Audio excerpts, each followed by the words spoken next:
Negative reinforcement is a concept that often gets misunderstood, especially when it comes to parenting. Many parents think it's the same as punishing their kids, but it's actually a very different approach. In this episode, I will clarify what negative reinforcement really is, how it can help you parent more effectively, and why it's an approach worth considering. Let's face it, parenting can be tough. We've all been there. Our kids refuse to listen, throw tantrums, and test our patience daily. We try different methods to get them to behave, from shouting to scolding to threatening and punishing. But sometimes, no matter what we do, we just can't seem to get through to them. We feel frustrated, exhausted, and at our wits' end. We've tried everything from timeouts to taking away privileges, but nothing seems to work. We've all been taught that the best way to get our kids to behave is to reward good behavior and punish bad behavior. But there's actually another strategy parents can use to promote better behavior. What if instead of punishing our kids for misbehaving, we could actually encourage better behavior by taking away something that they don't want? That's basically what negative reinforcement is all about. So how does negative reinforcement work? Negative reinforcement means removing something unpleasant to increase the likelihood of a behavior happening again. In parenting, that means taking away something your child doesn't like to promote better behavior in the future. You're manipulating your child's environment by intentionally reacting to them in a certain way, removing an unpleasant experience to reinforce their behavior, making it more likely to occur again in the future. Negative reinforcement is actually part of a larger psychology theory called operant conditioning, and I have another episode you can check out for the full scoop, which I'll link to at the end of this episode. To simplify this concept, I actually prefer to call negative reinforcement takeaway reinforcement, to clarify that parents are removing something unpleasant in order to reinforce or encourage more of their child's good behavior. Let's run through 3 examples together. First, when you enter the car, you start singing the seatbelt song. And as soon as your child puts on their seatbelt, you stop singing the song. Some of my kids have gone through phases where they would get in the car and take forever to put their seatbelts on. This is after they learn how to do it on their own. One option using takeaway reinforcement is to sing the seatbelt song, which goes like this. The first thing you do when you get in the car is strap in, and you sing it from the moment you enter the car until your child straps in, over and over with increasing volume if necessary.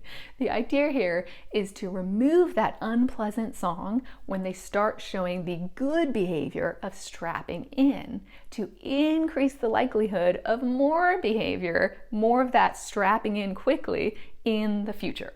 If you have an amazing singing voice, the consequence may not be as effective for your kids, but my kids tend to buckle in quite quickly when I start singing. Example 2, frequent requests to put their shoes away.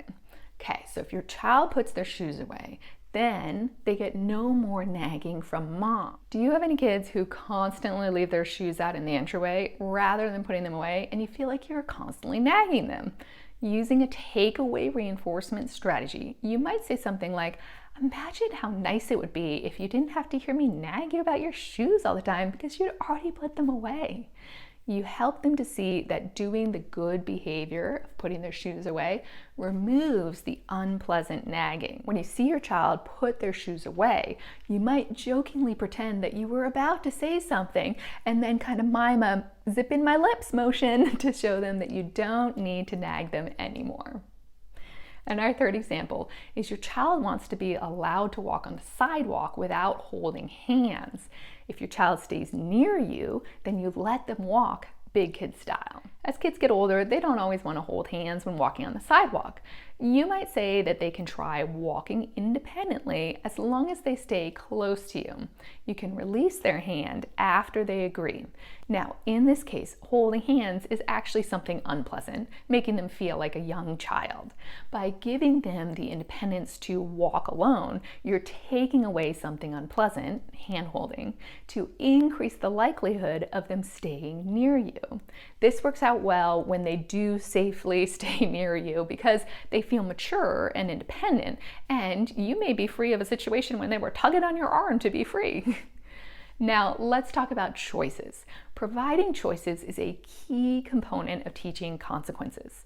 Teaching consequences early, meaning as soon as they can move independently, helps children to learn to make good choices and become good listeners.